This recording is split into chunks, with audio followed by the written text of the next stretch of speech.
Boa noite, amigos. Estamos aí iniciando mais uma palestra espírita, mais uma live pelo canal do Facebook do Centro Espírita Joana d'Arc, aqui de Cuiabá, do bairro Coapamil. Centro Espírita que essa semana esteve completando mais um ano de existência, né? Completando aí mais um ano de oportunidade de iluminar consciências, né? Consolando, orientando, esclarecendo, levando a esperança aí a tantas almas que bateram a porta desta casa ao longo dessas décadas. A gente fica muito feliz de poder contribuir com a história do centro e ficamos também muito felizes com a amizade dos companheiros fundadores desse centro, né? A Emily, a Ini, o Moacir, e tantos outros companheiros, como Dona Vitória Mansur, que foi, acho que, a idealizadora desse centro, que nessa semana completou mais um ano de vida, e nós temos a felicidade de sempre receber o convite de estarmos aí conectados, quando presencialmente era possível, e agora pelas redes sociais, né, virtualmente, fazendo as palestras. Sejam todos bem-vindos. Vamos dar início, que o nosso horário já deu, 19 horas e 30 minutos de Cuiabá, o horário da nossa palestra, e a leitura inicial, como toda atividade espírita que nós realizamos, não importa se seja dentro do Centro Espírita ou fora do Centro Espírita, nós sempre iniciamos as atividades com a leitura de uma breve mensagem para uma reflexão inicial e, na sequência, né, uma prece para que possamos aí ser inspirados pelos bons espíritos nos trabalhos, nas ideias, nos estudos, nas explanações, nas oportunidades de realização de tarefas que o movimento espírita nos proporciona. Na noite de hoje, a mensagem será do livro Vida Feliz, da benfeitora Joana de Ângeles, psicografia do médium Divaldo Pereira Franco, a lição 119 do livro Vida Feliz. Então, iniciamos com a mensagem: Sê sábio investindo no futuro. O que ora te acontece resulta do passado que não podes remediar. Mas aquilo que irá suceder depende do que realizes a partir de hoje. Enquanto recolhes efeitos de ações passadas, estás atuando para consequências futuras. Conforme semeares, assim colherás. A tua fatalidade é o bem. Como atingi-lo será opção tua, mediante ação rápida ou retardada e contramarchas, né? E contramarchas. Ninguém está fadado ao sofrimento. Este é o resultado da escolha errada. Investe no amanhã e será feliz desde hoje. Joana de Ângeles, como sempre, muito direta e objetiva, né? Sem intermediação, ela vem aí nos proporcionar a reflexão de que somente é sábio aquele que investe no futuro. Então, somos convidados aí a sermos sábios hoje, para que o nosso futuro seja melhor amanhã, né? O que ora te acontece resulta do passado que não podes remediar. Seria o que está nos acontecendo, tem um motivo e uma razão. Não podemos remediar.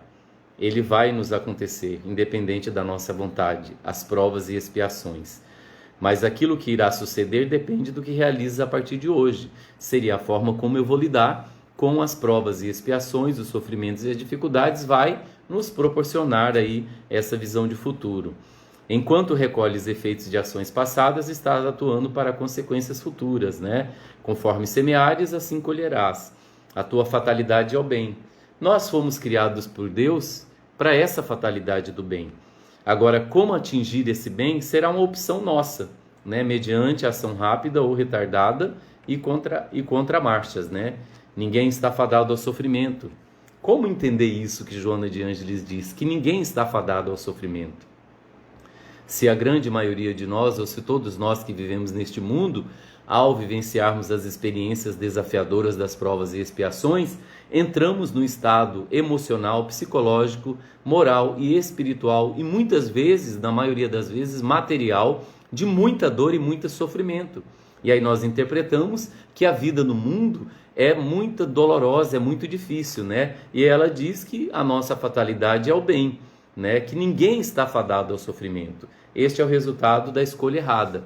E para nós fazermos as escolhas certas, precisamos estudar, meditar, precisamos estar aí conectados com Deus, né? Com as leis divinas. Investe no amanhã e serás feliz hoje, né? Então, com essa reflexão de Joana de Ângeles, vamos aí rogar as bênçãos dos benfeitores do Centro Espírita Joana d'Arc, que fica no bairro Copa Mil, aqui em Cuiabá. Como nós falamos no início, que essa semana completou mais um ano de existência. São décadas consolando, orientando, esclarecendo, né? Se eu não estou errado, uma das fundadoras desse Centro Espírita foi Dona Vitória Mansur, que depois suas sobrinhas, como Emily, como Dona Leila Maluf e tantas outras almas que junto com ela deram continuidade nesse trabalho de levar a esperança, a confiança através do Espiritismo, dos trabalhos que esse centro vem realizando há décadas, né? Completando aí essa semana, no mês de maio, mais um ano, né? De tantos trabalhos amorosos, né?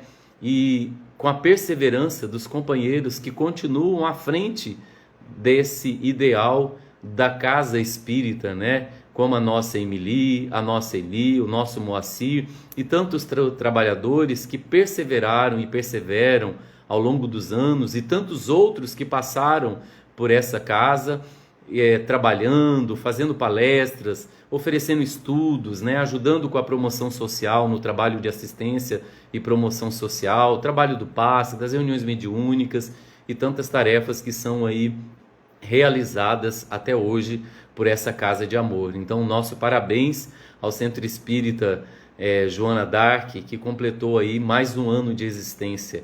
Uma casa que perdura, apesar dos desafios e das dificuldades que passou ao longo dos anos, continua de portas abertas. E foi uma das primeiras casas, vamos dizer aí, que aderiram às redes sociais no início da pandemia, né, fazendo a opção de continuar trazendo a esperança através das palestras, né, pelas redes sociais, com tantos trabalhadores que estão na casa ajudando há tanto tempo, como a nossa querida Nilza, o nosso Pedro Piloni, a nossa Cristina Piloni e tantos outros palestrantes que aceitaram essa proposta desafiadora de fazer palestras online, né, pela internet, com essa página do Facebook, e tantos outros companheiros vieram aí agregar e somar nessa tarefa da continuidade da divulgação do Espiritismo, que muitas casas, falamos isso e ressaltamos, que não conseguiram entrar nas redes sociais e continuar as atividades online, que estão fechadas presencialmente e fechadas também virtualmente, devido às suas dificuldades, né, devido às suas opções. Mas o Centro Espírita Joana d'Arc foi um dos pioneiros aqui em Mato Grosso, que desde o início da pandemia deu início a essa atividade de continuar fazendo palestra e também estudos pelas redes sociais, né? Principalmente pelo Facebook. Parabéns aos companheiros e que Deus continue e Jesus continue envolvendo a todos aí para continuar nessa perseverança, nessa dedicação do trabalho. Então vamos fechar os nossos olhos, nos conectando com os benfeitores do Centro Espírita Joana d'Arc, agradecendo pela oportunidade feliz da existência, pedindo a Jesus, a Deus nosso Pai, que envolva toda a diretoria, cada trabalhador que hoje está atuante, que já esteve atuante, que estão afastados devido à pandemia ou devido a outras atividades que foram realizar em outras casas, em outras cidades, que possa envolver a todos com imenso amor, imenso carinho, a gratidão pela oportunidade do trabalho do bem, envolvendo todos aqueles que bateram a porta desta casa como assistidos, em busca de Ti, Mestre, em busca de Deus, nosso Pai, para ouvir as palavras consoladoras, para ouvir motivações de esperança. Envolva, Senhor, os moradores do bairro Copa Mil aqui em Cuiabá, envolvendo os moradores da nossa Cuiabá, envolvendo todos os companheiros das casas espíritas do nosso Mato Grosso, de Cuiabá, de Várzea Grande, os trabalhadores, companheiros das outras agremiações religiosas, né? Não importando qual bandeira que levante, sempre sendo a bandeira do Cristo ou outras bandeiras de religiões e doutrinas esotéricas, espiritualistas, que possa, Senhor, todos serem envolvidos em muita luz, em muita paz, nessa perseverança de continuar iluminando. Pedimos nessa noite que continue a nos envolver, envolvendo os nossos lares, a nossa mente, para que possamos estar de coração e mente abertas para receber as reflexões dessa noite. Que os Espíritos amigos possam nos inspirar e nos envolver, para que, ao terminar, possamos estar aí cheio de motivação e de alegria para continuar o nosso desenvolvimento moral. Com a proposta dessa noite, desse tema, a coragem do amor. Envolva Jesus, os nossos governantes, envolvendo os nossos irmãos que estão nos hospitais, pelas ruas se drogando, alcoolizando, os que estão roubando, os que estão assassinando, os que estão enganando, os que estão se entregando a ilusões e a paixões, seja do sexo, do álcool, da droga, do poder e de tantas paixões que o mundo ainda cria por meio das nossas ilusões, envolvendo também os trabalhadores da tua seara que estão por todos os cantos, mas em especial, Senhor, envolva com as suas bênçãos aqueles que dizem ter perdido a esperança, a fé e a confiança em Deus, que acreditam que estão abandonados devido às condições de miséria, de precariedade, não apenas moral, não apenas material, mas psicológica e emocional, devido aos desafios, do estresse, da ansiedade, da depressão e dos convites que a vida tem feito a todos nós, independente de quem somos, encarnados e desencarnados, nesses dias, nesses meses, nesse último ano tão desafiador para nós. Muito obrigado a todos. Então vamos aí dar início à nossa palestra, Coragem do Amor, um tema que particularmente eu tenho uma satisfação muito grande de falar. Não é a primeira vez, a segunda, a 10ª vez que a gente fala sobre esse tema, e a gente traz esse tema mais uma vez nesta noite para refletirmos o quanto que nós ainda estamos um pouco equivocados no entendimento a esse sentido da coragem. Nós vamos lá em Hamed para buscar algumas reflexões que nos traz reflexões psicológicas, na visão da doutrina espírita, da psicologia transpessoal, e ele vem nos dizer que a palavra coragem vem da raiz latina cor. A palavra coragem vem da raiz latina cor. Cordis, que significa coração. Cor, coragem vem da raiz cor, que significa coração. Sede ou centro da alma, da inteligência, da sensibilidade. Portanto, ser corajoso significa agir utilizando um potencial que vem de dentro, a voz do coração. E muitos de nós podemos aí dizer que somos aí traídos, enganados pelas emoções, com a voz do coração. Porque muitos de nós, quando deixamos levar pelas emoções, a gente percebe que nos perdemos nas nossas escolhas, nas nossas falas, nos nossos pensamentos, nos arrependemos de muita coisa que é motivada pela emoção, porque não estamos ainda trabalhando essencialmente o autoconhecimento, a autoiluminação, a autotransformação, que é tão essencial, que quando nós conseguir entender as nossas emoções, nós estaremos utilizando a inteligência para fazer escolhas emocionais, E aí os arrependimentos, eles serão menores, os erros serão menores. Mas Hamed nos traz essa proposta dizendo que a palavra coragem vem da raiz latina cordis, que significa coração, sede ou centro da alma, da inteligência e da sensibilidade. Por quê? Como que o coração ele pode ser a sede da alma, da inteligência e da sensibilidade? De uma forma madura, de uma forma espiritualmente falando, amadurecida, dentro dessa proposta já avançada, desenvolvida no autoconhecimento, na autoiluminação e na autotransformação. Portanto, ser corajoso significa agir utilizando um potencial que vem de dentro, que é a voz do coração. E como que está a voz do nosso coração? Será que a gente ouve? Porque quando ele diz que é a sede ou centro da alma, da inteligência e da sensibilidade, ele não diz referindo essencialmente ao coração, ao órgão físico. Porque a alma ela não tem esses órgãos internos que nós temos no corpo físico. A alma, ela não tem necessidade de olhos para ver, ela não tem necessidade de boca para falar, de ouvidos para ouvir. Quando nós vamos aprofundando o conhecimento do Espiritismo, no Livro dos Espíritos, entendendo a mediunidade no Livro dos Médiuns, do Evangelho segundo o Espiritismo, o Céu, o Inferno e a Gênese, e tantas obras subsidiárias do Espiritismo que vêm nos esclarecer e dar continuidade e mais aprofundamento desses conhecimentos que os Espíritos nos trouxeram com a codificação de Kardec e que vem confirmar tudo o que Jesus havia dito, vem nos trazer essa percepção, que o Espírito ele tem uma percepção de 360 graus. Ele não tem necessidade para enxergar de ter os olhos, porque a sua percepção é totalmente. Então ele sente, percebe, ouve, vê sem necessidade. Essa é uma necessidade física, né? Então quando Hamed diz que cede ao centro da alma, da inteligência e da sensibilidade, ele está dizendo que é a alma, a sede da inteligência, né?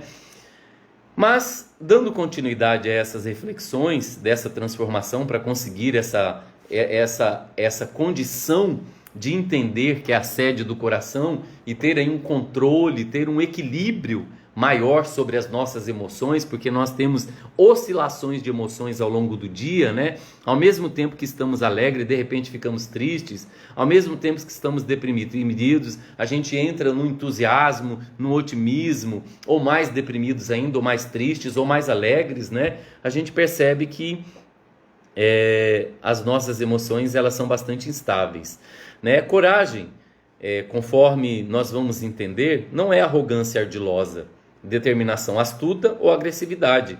Ela é, na realidade, a certeza íntima que se demonstra na moderação dos atos e atitudes, na firmeza de caráter e no desempenho perseverante de uma atividade. Então, coragem não é arrogância. Não é arrogância ardilosa. Não é uma determinação astuta ou agressividade. Por quê? Porque se nós formos olhar a referência que nós damos para a coragem, nós muitas vezes nos referimos a coragem para diversas pessoas, no sentido de que corajoso é aquele que falou o que pensa, é aquele que devolveu na mesma moeda para aquele que te trouxe uma ofensa, uma humilhação, e aí você bate naquela tecla que Moisés nos trouxe, né, com as suas leis mosaicas, que não são leis divinas, né, porque as leis divinas são os 10 mandamentos, o evangelho que Jesus nos trouxe, que é a segunda revelação, e o Espiritismo com a terceira revelação. Nós vamos entender que a coragem não é arrogância ardilosa, não é determinação astuta ou agressividade. Corajoso, ele tem um outro contexto de entendimento. E muitas vezes nós nos referimos às pessoas com esse tipo de coragem, querendo dizer aí que corajoso é aquele que enfrentou o pai, enfrentou a mãe, enfrentou o irmão, enfrentou o chefe, porque muitas vezes estava sendo perseguido, humilhado, foi lá e falou o que aquela pessoa precisava ouvir, porque jogou na cara dela um monte de verdades. E aí muitas vezes nós nos bastidores ou por trás falamos para essas pessoas que conseguiram colocar para fora, porque muitas vezes vai guardando muito rancor, muita mágoa, muito ressentimento no coração, aí chega um momento que ela explode. E ela diz que não aguenta mais, que não suporta mais aquela relação, aquela situação, e fala para a pessoa o quanto ela está sendo péssima, negativa, orgulhosa, vaidosa, invejosa, o quanto mal que ela está fazendo. E aí aqueles de nós que estamos à volta desse contexto, a gente olha para isso e fala: nossa, como que você foi corajoso, você foi lá e chegou e disse o que ela precisava ouvir. E aí o verdadeiro sentimento, que é uma virtude, a coragem, ela não é arrogância ardilosa e nem determinação astuta ou agressividade. Ela é, na realidade, a certeza íntima de demonstrar na moderação dos atos e das atitudes. Então, a coragem, ela nos dá uma moderação nos atos e atitudes. Seria, o corajoso verdadeiro é aquele que olha uma pessoa agressiva, estúpida, uma pessoa orgulhosa, vaidosa, uma pessoa violenta, uma pessoa corrupta, irresponsável, uma pessoa que tem comportamentos infelizes, que vá totalmente contra a proposta que o Cristo nos trouxe, totalmente contra a proposta dos 10 mandamentos que Moisés nos trouxe, totalmente contra a proposta do Espiritismo, do homem e da mulher de bem. Ele para e pensa que ser corajoso é o quê? É, na realidade, ter essa certeza íntima que se demonstra na moderação dos atos. Então, quando eu estou de frente e diante de uma pessoa assim, eu não vou corresponder a ela nas mesmas atitudes, com aquela proposta do olho por olho, dente por dente. Porque o verdadeiro corajoso, quando ele encontra pessoas assim, ele tem moderação nos seus atos. Ele para e percebe que aquela pessoa está desequilibrada, que ela está perturbada. Ela deve estar passando por um momento muito difícil, né? Como muitos dizem, não é fácil ser uma pessoa nervosa, não é fácil ser uma pessoa pessimista, não é fácil ser uma pessoa negativa, não é fácil ser uma pessoa irresponsável, corrupta, uma pessoa violenta, uma pessoa que vai contra aquilo que estamos aprendendo, o que é ser verdadeiramente um homem ou uma mulher de bem. Nessa proposta da moderação dos atos e nas atitudes e na firmeza de caráter, nós vamos demonstrar tudo aquilo que estamos acreditando nessa proposta do Cristo e do Espiritismo, né? É necessário coragem para assumir as consequências de nossas ações e desacertos. Isso é bastante difícil, porque o corajoso é aquele que assume a responsabilidade dos seus atos. Não de forma agressiva, não de forma astuta, não de forma arrogante, né? É necessário coragem para assumir as consequências de nossas ações e desacertos. Seria, eu preciso ser corajoso. Quem cometeu aquilo fui eu. Não deixar que outra pessoa assuma a responsabilidade dos meus atos. Não deixar que outra pessoa assuma as consequências do mal que eu fiz. Por quê? Porque dentro da proposta do corajoso, eu vou entender que eu tenho imperfeições e dificuldades. E o verdadeiro cristão, o verdadeiro espírita, ele assume a responsabilidade diante dos atos e diante das situações. Quando a responsabilidade é sua. Fui eu que coloquei ali, fui eu que fiz isso, fui eu que falei aquilo, não foi fulano. Não deixar que outras pessoas sofram consequências, né?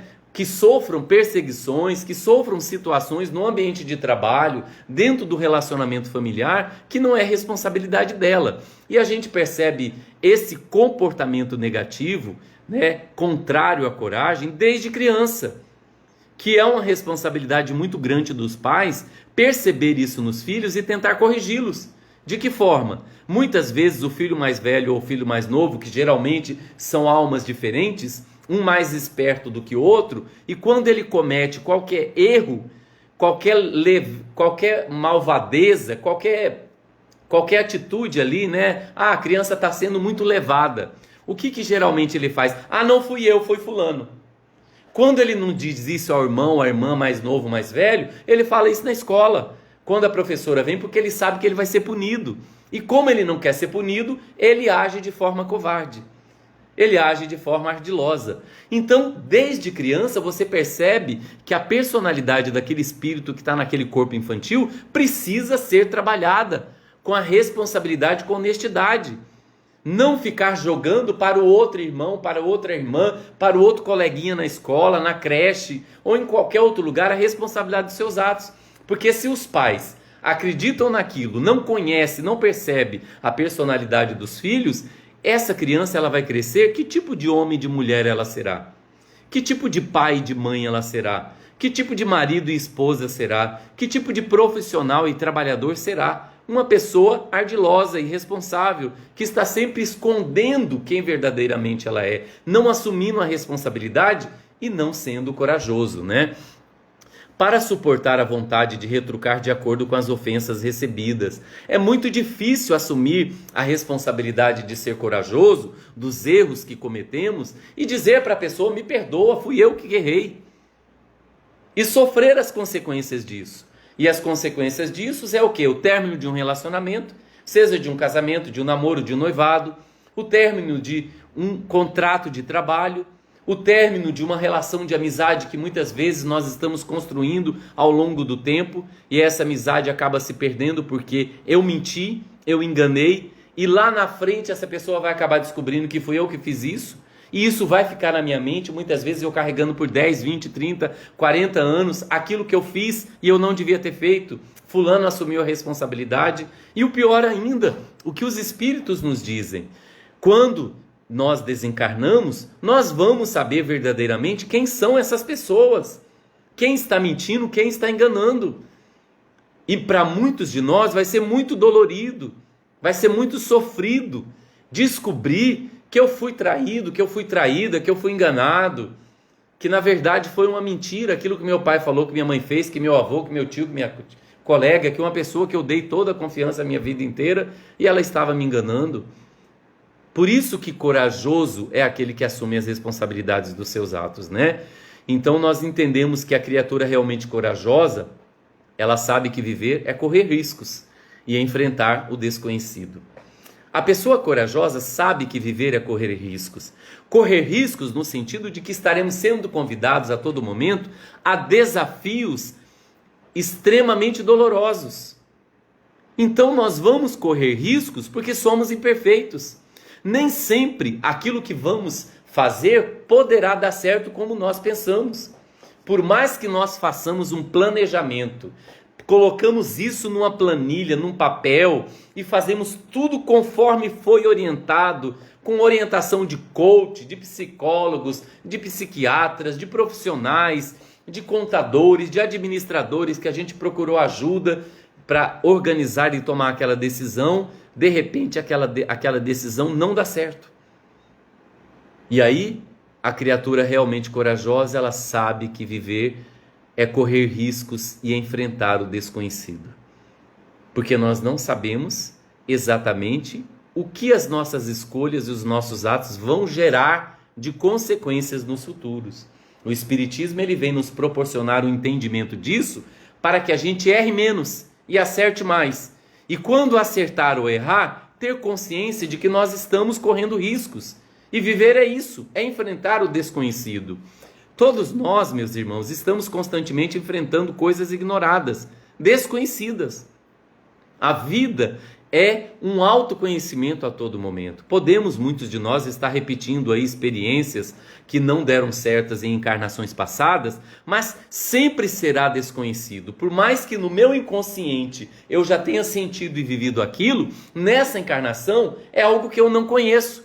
E eu estou sendo convidado a vivenciar aquela experiência novamente, e para mim é algo desconhecido. E aí eu vou precisar exatamente de força e coragem, né? Lembremos-nos, meus irmãos, que errar faz parte do crescimento. Então, para aqueles que são perfeccionistas ou que se acham um suprassumo, que são pessoas que não erram, é muito mais doloroso e sofrido.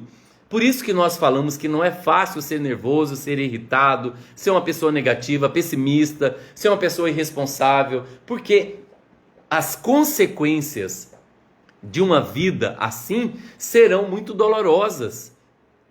Lembremos-nos que errar faz parte do nosso crescimento.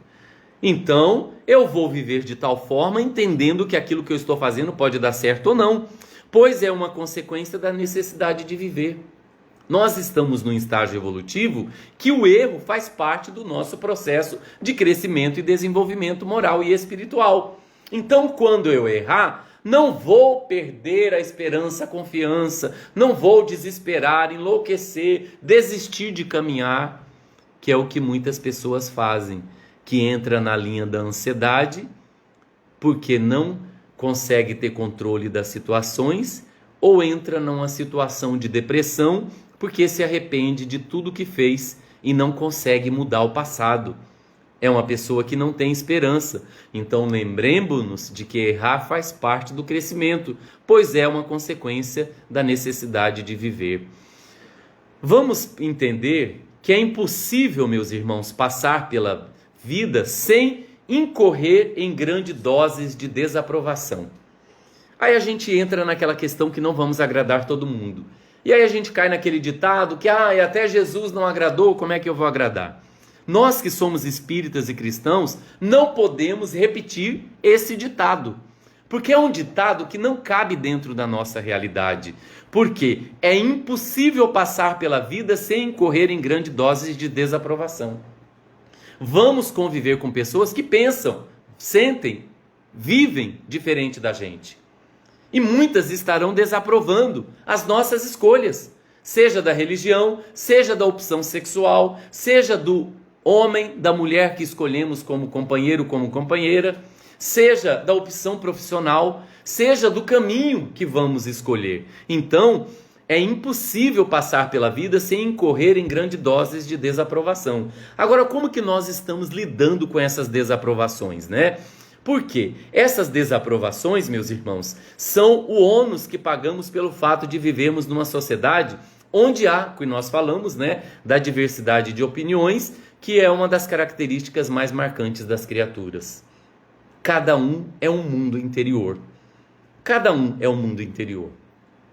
Outro dia eu estava assistindo um filme que eu não me recordo do nome, que eu acho que ele está até passando no cinema, que tem cinema que está funcionando, né, que voltou a funcionar. Eu não lembro exatamente o nome deste filme, que ele mostra que está aí no ano 2200 e alguma coisa, e aí teve alguns seres do planeta Terra que foram em uma missão com a espaçonave para um outro planeta, e lá eles ficaram sem contato com o resto da Terra. E chegando lá, neste planeta, eles sofreram consequências. Especificamente, os homens passaram a não conseguir esconder os seus pensamentos, os seus sentimentos. Então, tudo que pensava, ele projetava. É mais ou menos o estado do desencarnado. O desencarnado não tem como esconder os seus pensamentos e os seus sentimentos. E nesse planeta chegou uma outra nave com uma outra missão de encontrar condições de vida neste planeta. E especificamente numa dessas colônias que existia neste planeta não existiam mulheres, porque os homens resolveram matar todas as mulheres que existiam na época e ficar apenas os homens, porque os homens, conta o filme, não suportaram a ideia das mulheres ouvirem os seus pensamentos e sentimentos. Porque tudo que pensava, ele projetava e criava, né, à sua volta aquela aura, que é a condição do espírito, né? Aí vem essa outra missão e aparece uma mulher, o rapaz nunca tinha visto uma mulher porque ele cresceu pequeno, não viu a mãe, todos foram assassinados, e aí vem exatamente demonstrar esse conflito das consequências dos nossos pensamentos, né? Dessa desaprovação, né? O ônus que pagamos pelo fato de vivermos numa sociedade onde a diversidade de opiniões é uma das características mais marcantes das criaturas, e nós temos uma dificuldade muito grande de aceitar a opinião do outro, aceitar o que o outro pensa e sente. No plano espiritual, não temos como esconder os nossos pensamentos e sentimentos. Pela experiência de André Luiz, que nos traz na sua série de livros, que começa com o Nosso Lar e encerra com o livro E a Vida Continua, ele traz a dificuldade dele de controlar os pensamentos dele. Porque enquanto recém-desencarnado, ter passado 8 anos no umbral, ele ainda pensava como um ser humano encarnado. E os trabalhadores e os benfeitores, os guias que estavam orientando ele, sempre o alertava para controlar os pensamentos. Então, é uma dificuldade de conviver que nós sentimos com essa diversidade de pensamentos e sentimentos que fazem parte da nossa vida. Imaginem vocês o que projeta esse filme se nós estivéssemos ouvindo os pensamentos uns dos outros. Quantas coisas nós escondemos dentro de nós para que o outro não veja, dos nossos sentimentos, dos nossos pensamentos, das nossas opiniões, de todas as áreas, os nossos conflitos, os nossos desejos, as nossas paixões, os nossos vícios que muitos de nós escondemos. E teríamos uma vergonha imensa se os companheiros do movimento espírita ou da religião que frequentamos observassem, descobrissem essas nossas diversidades de pensar e de sentir, muitas vezes presos em paixões e em viciações que não conseguimos vencer. Então vivemos numa sociedade onde a diversidade de opiniões é uma das características mais marcantes das criaturas. Não poderemos ser autênticos se não formos corajosos. Isso não quer dizer que eu tenho que falar tudo que eu penso, tudo que eu sinto.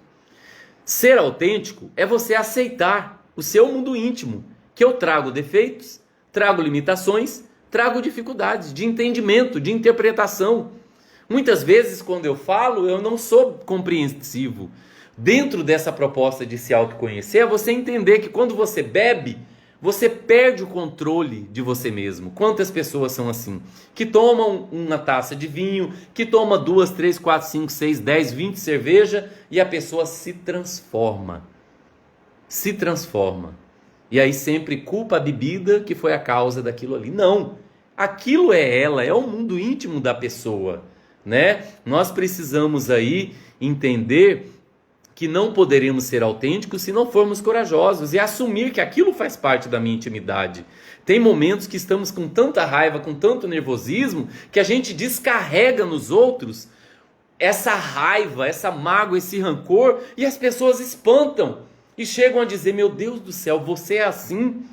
Meu Pai eterno, com tanto conhecimento, com tanta prática da caridade, você ainda continua desse jeito?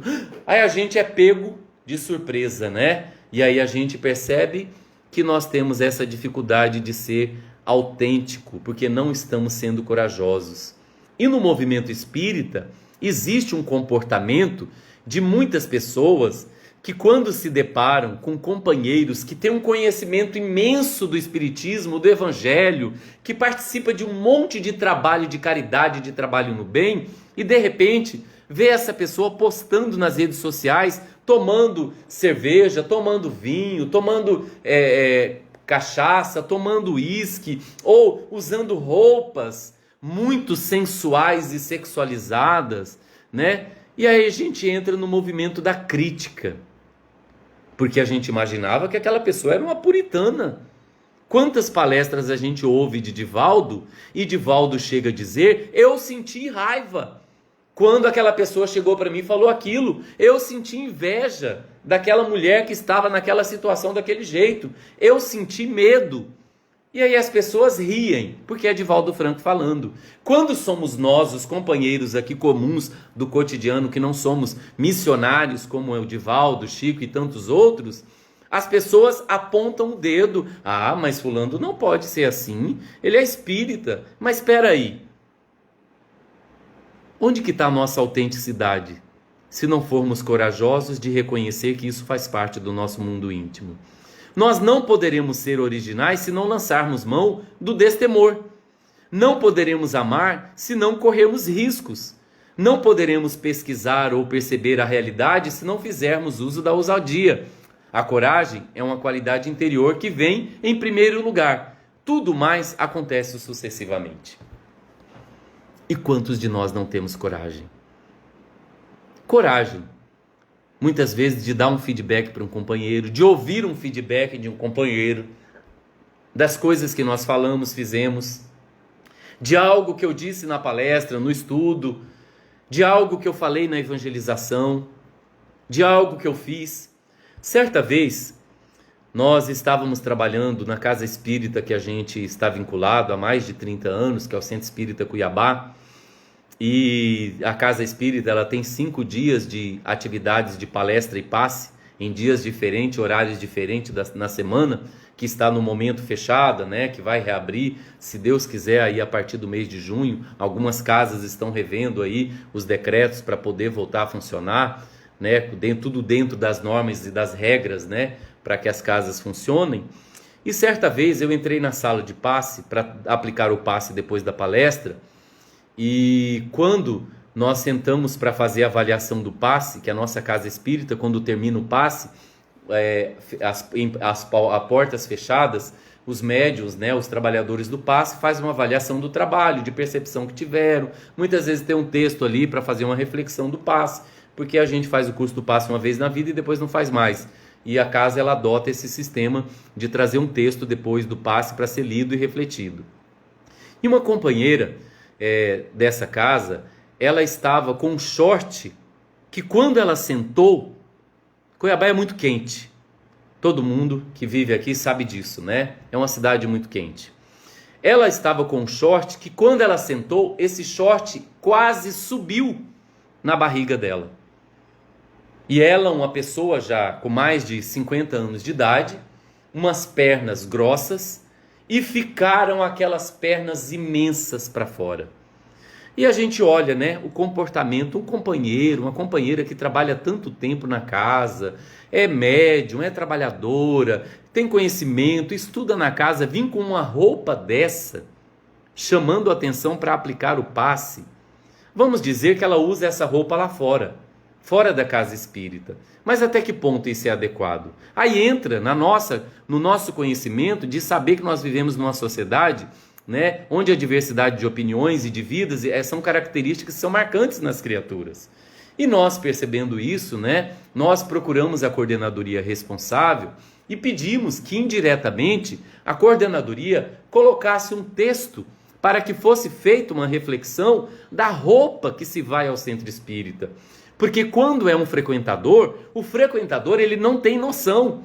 Muitas vezes vai com roupa, com perfume estonteante, com uma roupa que aparece o seio, as pernas, que está aberta. Ele ainda está no processo de conhecimento, como todos nós estamos. Mas aí você pensar um trabalhador fazer isso e com uma roupa tão curta, sendo uma mulher com mais de 50 anos, né, com as pernas totalmente de fora, e quando acendeu a luz ela ficou completamente incomodada, que ela percebeu que ela estava com uma roupa inadequada.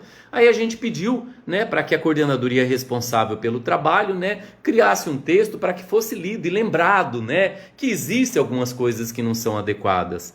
Então, nessa proposta de que não poderemos ser autênticos se não formos corajosos, não poderemos ser originais se não lançarmos mão do destemor, não poderemos amar se não corrermos riscos, não poderemos pesquisar ou perceber a realidade se não fizermos uso da ousadia, a coragem é uma qualidade interior que vem em primeiro lugar. Tudo mais acontece sucessivamente. Então nós podemos fazer alertas para companheiros que às vezes estão, mesmo com conhecimento, 20, 30 anos de espiritismo, ainda se comportando de forma que no nosso entendimento é inadequado, mas na cabeça da pessoa ela não está fazendo nada de errado, não entrar no movimento de energia negativa, de falar mal do companheiro, de criticar ela, de apontar o dedo, mas sim de buscar meios fraternos e solidários para chegar até essa pessoa uma orientação que talvez ela esqueceu, porque ela recebeu essa orientação.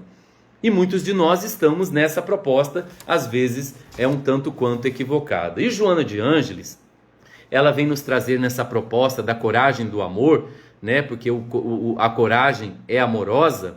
Ela vem nos dizer que se temos coragem de parecer covarde, não revidando as agressões que nos chegam nas diversas situações da vida em que situamos.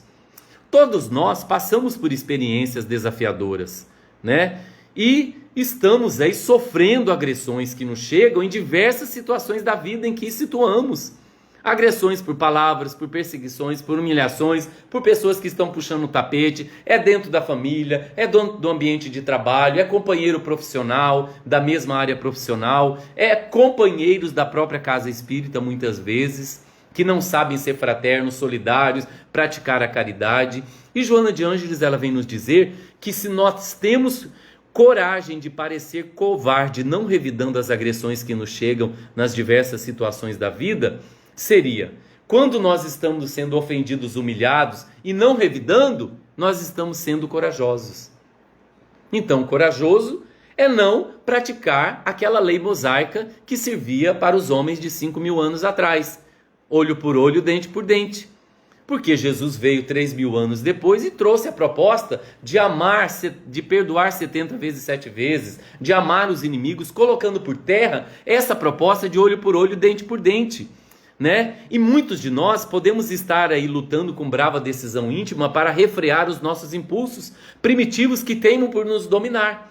Muitas vezes é na roupa, é na maneira de nos comportarmos, que são impulsos primitivos, Joana de Ângeles diz. Porque ainda somos seres primitivos. E quando a gente fala seres primitivos, o que vem na nossa mente? Homens da caverna, dinossauros? Não. Primitivos são os sentimentos, os pensamentos, os comportamentos equivocados que muitos de nós ainda trazemos.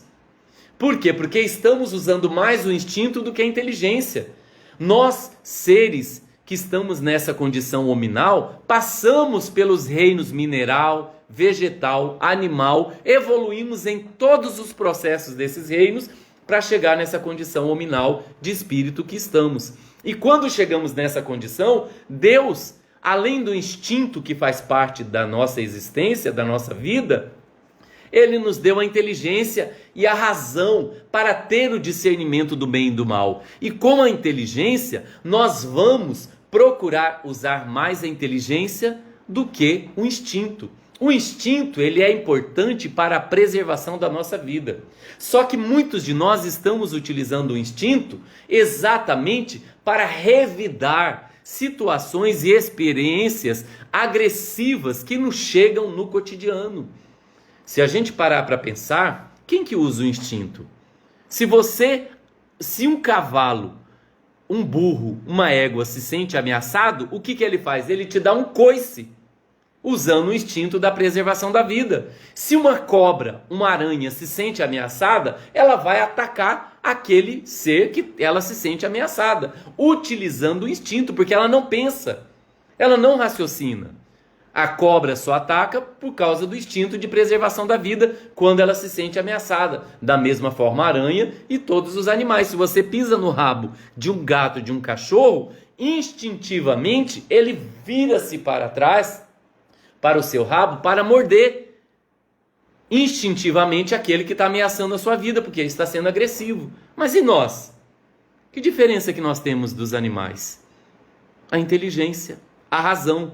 Então, quando alguém nos ofende, nos humilha, somos convidados a ser corajosos e utilizar a razão e a inteligência. Espera aí, eu não vou entrar na sintonia daquela pessoa.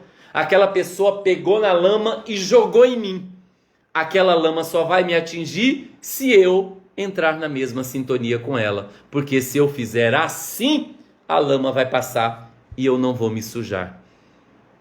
Quem sujou foi a pessoa que pegou na lama e atingiu.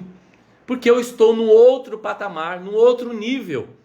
Onde eu estou promovendo o autoconhecimento e a autotransformação que me proporcionam um entendimento que não é este o caminho da agressão, de revidar. Ser corajoso, conforme nos diz, significa, coração, coragem é coração, sede ou centro da alma, da inteligência, da sensibilidade. Portanto, ser corajoso significa agir utilizando o potencial que vem de dentro da voz do coração. E se eu uso esse potencial, eu não vou ficar com raiva, com ódio. Eu posso até ficar com mágoa, com rancor, com ressentimento, mas não vou dar vazão para esses sentimentos, E muitos de nós podemos estar aí lutando com brava decisão íntima para refrear esses impulsos primitivos que teimam por nos dominar. Aí nós lembramos aqui de uma história que nós contamos há mais de 15 anos nas nossas palestras, de Gandhi, que foi o grande símbolo da paz da Índia para o mundo, da não violência, que depois de formar em uma universidade na Inglaterra, porque o seu país era dominado pela Inglaterra e as famílias ricas mandavam os seus filhos para estudar em Londres, nas melhores universidades da Inglaterra, e ele, depois de estudar direito, voltando para o seu país, percebeu a diferença, que ele já sabia que existia as castas, que diferencia as condições sociais na Índia, e ele percebeu o quanto que as pessoas de castas mais baixas eram humilhadas e rejeitadas.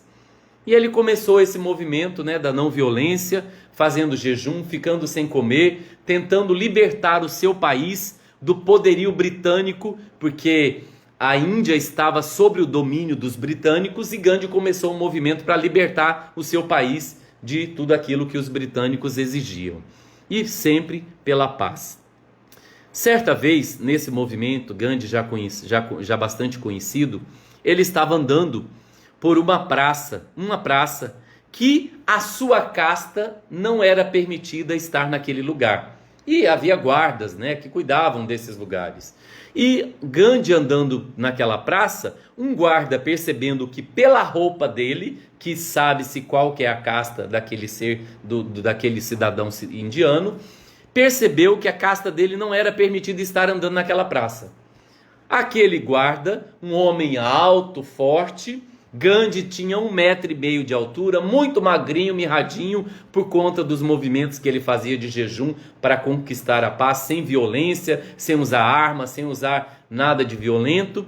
Este guarda chega para ele e pergunta: o que o senhor faz aqui?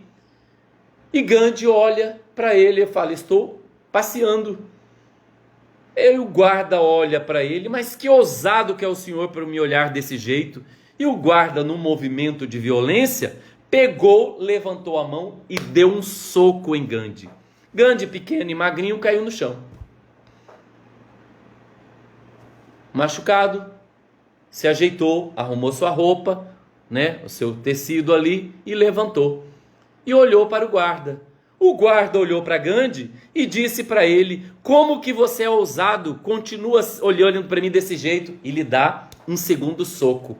Gandhi cai no chão novamente, provavelmente já machucado, sangrando pela força do guarda. Ele levanta-se novamente e olha para o guarda. O guarda olha para ele novamente e diz: você é muito ousado, e lhe dá um terceiro soco. Gandhi cai novamente no chão. E todo já desajeitado, machucado, levanta-se e olha para o guarda. E o guarda olha para ele e pergunta: quem que te ensinou a ser covarde desse jeito? Gandhi olha para o guarda e percebeu que ele tinha no pescoço uma corrente, uma gargantilha com Jesus crucificado. E com esta pergunta do guarda: quem que te ensinou a ser covarde desse jeito? Gandhi olha para ele e aponta para o crucifixo, esse que está preso no seu pescoço. Na hora o guarda cai em si e percebe que é a identificação do cristão. Ele cai em si e percebe o que ele fez. Gandhi não era cristão, ele tinha lá a sua religião, que na Índia tem várias religiões, várias castas e línguas. Gandhi foi convidado a ler o Novo Testamento, especialmente o Sermão da Montanha, e ficou apaixonado por Jesus. E chegou a dizer, certa vez, que se todos os livros da humanidade desaparecessem e ficasse apenas o Sermão do Monte, o homem teria um guia para ele seguir e ser um homem de bem. O que esse guarda fez? Quando Gandhi aponta para ele e diz que foi Jesus que ensinou a ele a ser covarde, foi exatamente isso. Se tens coragem de parecer covarde, não revidando as agressões que nos chegam nas diversas situações da vida em que situamos, se lutamos com brava decisão íntima para refrear os impulsos primitivos que teimam por dominar a nossa intimidade. Aí a gente vê que Gandhi, que não era cristão, foi mais cristão do que o guarda. Depois ele, caindo em si, pede desculpa. Mas ele já percebeu que ele não agiu como cristão. Qual que deve ser a postura de um cristão? Jesus demonstrou. Tanto é que Jesus foi julgado, foi incriminado por um crime que ele não cometeu. Ele apanhou, ele foi assassinado. E ele foi corajoso, porque ele não revidou as agressões que ele recebeu. E nós perguntamos: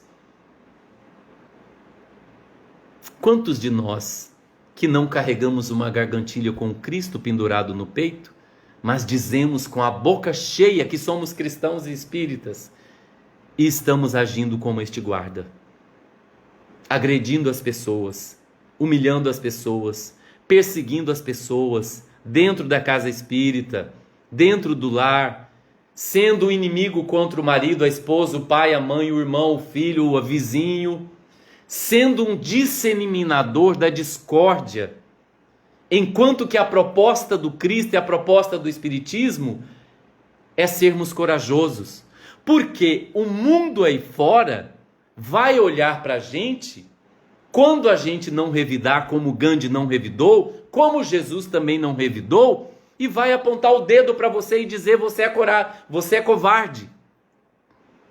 Porque o mundo aplaude quem é aquele corajoso que revida, que humilha, que persegue, que fala mal, que é desonesto, que é corrupto, que é irresponsável.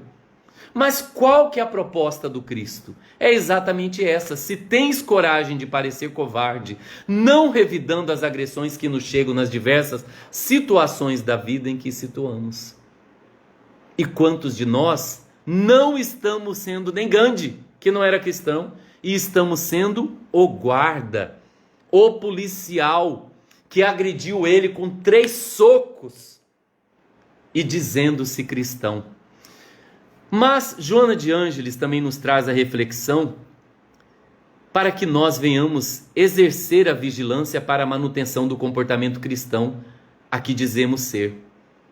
Por mais que temos tentações. Manutenção do comportamento cristão. Nós fazemos aí a manutenção de tudo quanto é coisa, né? Da pele, do corpo, do cabelo, cortamos, pintamos, escovamos os dentes, penteamos, lavamos com sabonete, passamos creme, trocamos de roupa, lavamos a roupa, limpamos a nossa casa. Isso é manutenção. Mas quantos de nós estamos fazendo a manutenção do comportamento cristão? Mas aí vocês poderiam perguntar, Eudes, o que é manutenção do comportamento cristão? É exatamente essa proposta do corajoso, que Joana de Ângeles vem nos dizer, que se nós já atingimos a posição na qual a nossa natureza espiritual exerce predomínio sobre a nossa natureza animal, nós estamos conseguindo impedir o transbordamento das paixões. Aquilo que nós falamos lá no início, nós vamos errar, né? Errar faz parte do crescimento, é consequência da necessidade de viver. A criatura realmente corajosa sabe que viver é correr riscos, é enfrentar o desconhecido, né? A vida sem incorrer em grandes doses de desaprovação não tem como, porque vivemos aí numa sociedade diversa, né? De opiniões, de características, né? Mas quando que nós vamos ser autênticos? Até quando a gente vai levantar uma bandeira de cristão e de espírita e nos comportando como o quê? Como esse guarda que deu 3 socos em Gandhi e Gandhi não reagiu. Ele apenas levantou e olhou. Para a sociedade nós poderemos parecer covardes, mas o que importa é como Deus está vendo o que estamos fazendo aqui dentro de nós. E quando nós conseguirmos atingir a posição na qual a nossa natureza espiritual predomina sobre a nossa natureza animal, nós vamos demonstrar que estamos conseguindo impedir o transbordamento das paixões. Mas nós sabemos que não estamos assim. Nós não estamos ainda nesse estágio, onde a nossa natureza espiritual exerce predomínio sobre a nossa natureza animal. É triste, é a nossa realidade. Mas precisamos reconhecer isso e fazer algo para mudar e transformar. Para mudar isso, para que a nossa natureza espiritual predomine sobre a nossa natureza animal. Por isso que Joana de Ângeles diz que nós ainda temos esses impulsos primitivos que teimam por querer nos dominar. E para a gente conseguir fazer com que a nossa natureza espiritual predomine sobre a nossa natureza animal, nós precisamos estudar, meditar, trabalhar na nossa mente pensamentos positivos, construir ideias de pontes de fraternidade, de solidariedade, de modéstia, de humildade, de simplicidade, para entender a proposta do Espiritismo e do Evangelho.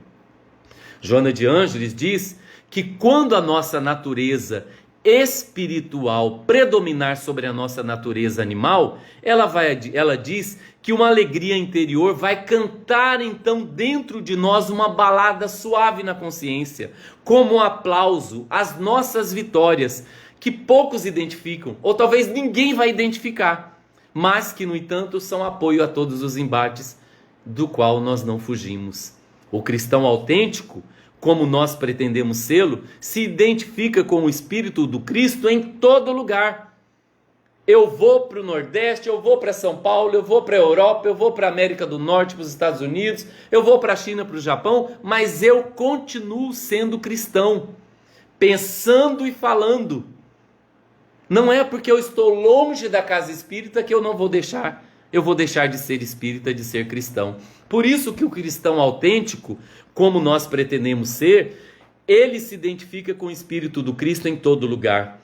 E para nossa percepção aguçada, há sempre a mensagem convite que enseja autorrealização e autoaprimoramento.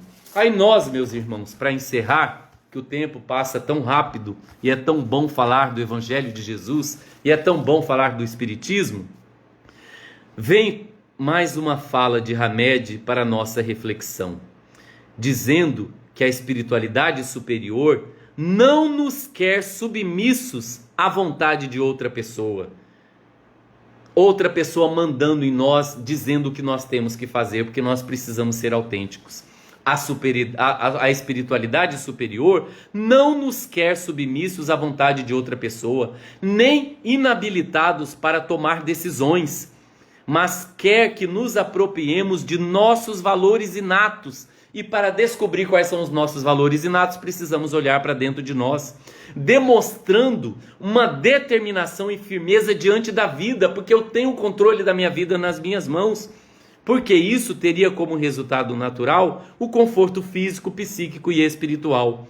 O mundo maior, os benfeitores da espiritualidade, nos incentiva, meus irmãos, a utilizar as próprias potencialidades, a fim de que possamos descobrir a força e a coragem que existem em nossa intimidade. Eles, os benfeitores da espiritualidade, nos convoca principalmente para trazer à tona a luz existente dentro de nós, e não para nos entregarmos a refúgios externos. Então, qual que é o seu potencial? Qual que é a sua capacidade de coragem e de bem? O quanto você está sendo autêntico, sem ser agressivo, sem ser estúpido, sem ser uma pessoa irresponsável? Quanto que você está sendo autêntico, sem ser arrogante, ardiloso, sem ser agressivo? Porque nessa proposta de Hamed, ele diz: a espiritualidade superior não quer que sejamos submissos à vontade de ninguém, nem inabilitados para tomar decisões, mas quer a espiritualidade superior que nos apropriemos de nossos valores inatos, o que eu tenho de bom e de já construído dentro de mim, demonstrando uma determinação, uma firmeza diante da vida, sem medo, tendo coragem, Porque isso teria como resultado natural, para aqueles que têm essa coragem, um conforto físico, psíquico e espiritual. E o mundo maior nos incentiva a utilizar as nossas potencialidades. Por isso que temos um anjo guardião que nos acompanha desde quando encarnamos.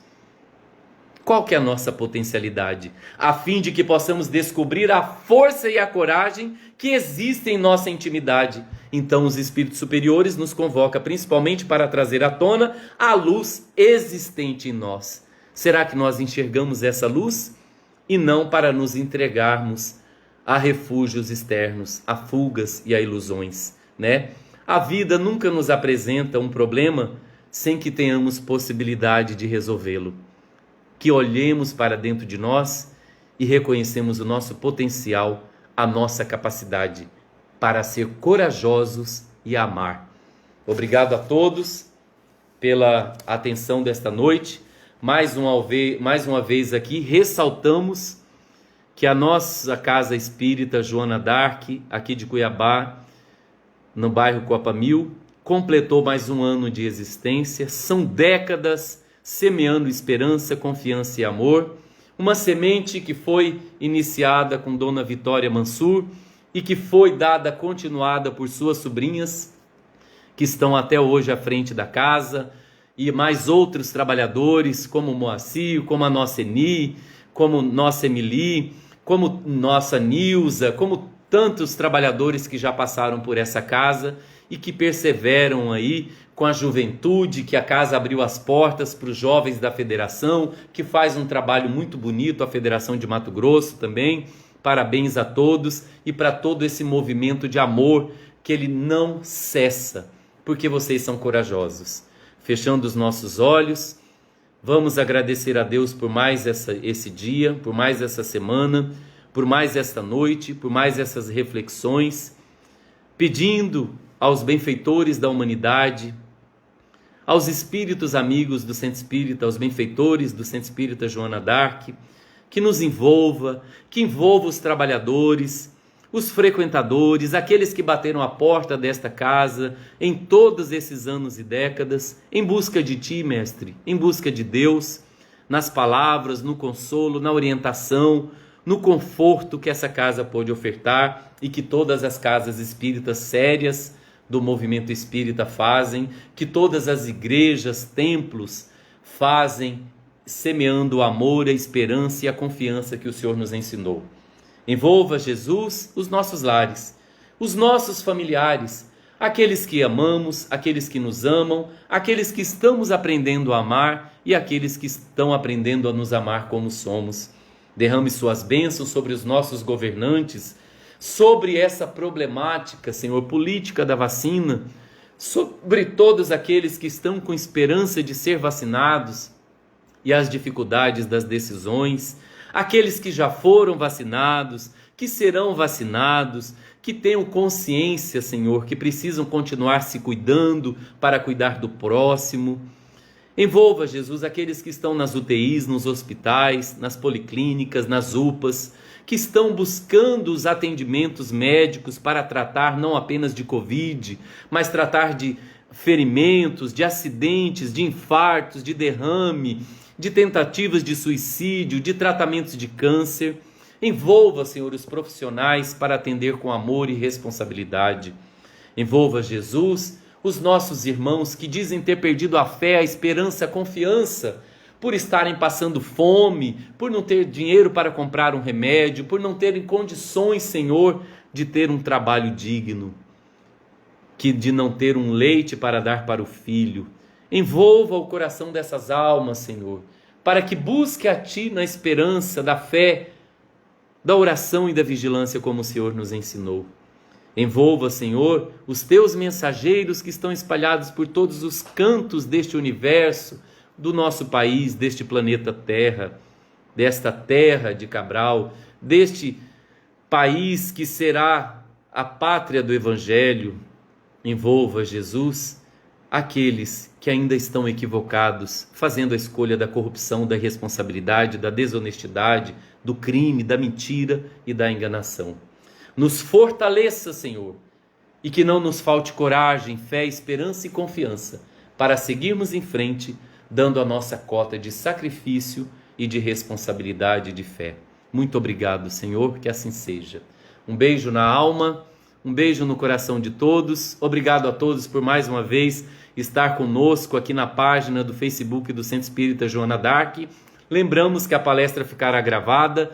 Compartilhe nas suas páginas do Facebook. Você consegue compartilhar essa palestra também pelo WhatsApp, para que mais pessoas possam ter acesso às reflexões dessa noite. Um abraço fraterno a todos, um beijo na alma de todos, fiquem com Deus e até a próxima palestra, seja pelo Centro Espírita Joana d'Arc ou outras casas espíritas que estaremos sendo convidados e divulgando nas nossas páginas. Fiquem com Deus e uma boa semana a todos, meus irmãos. Paz e luz.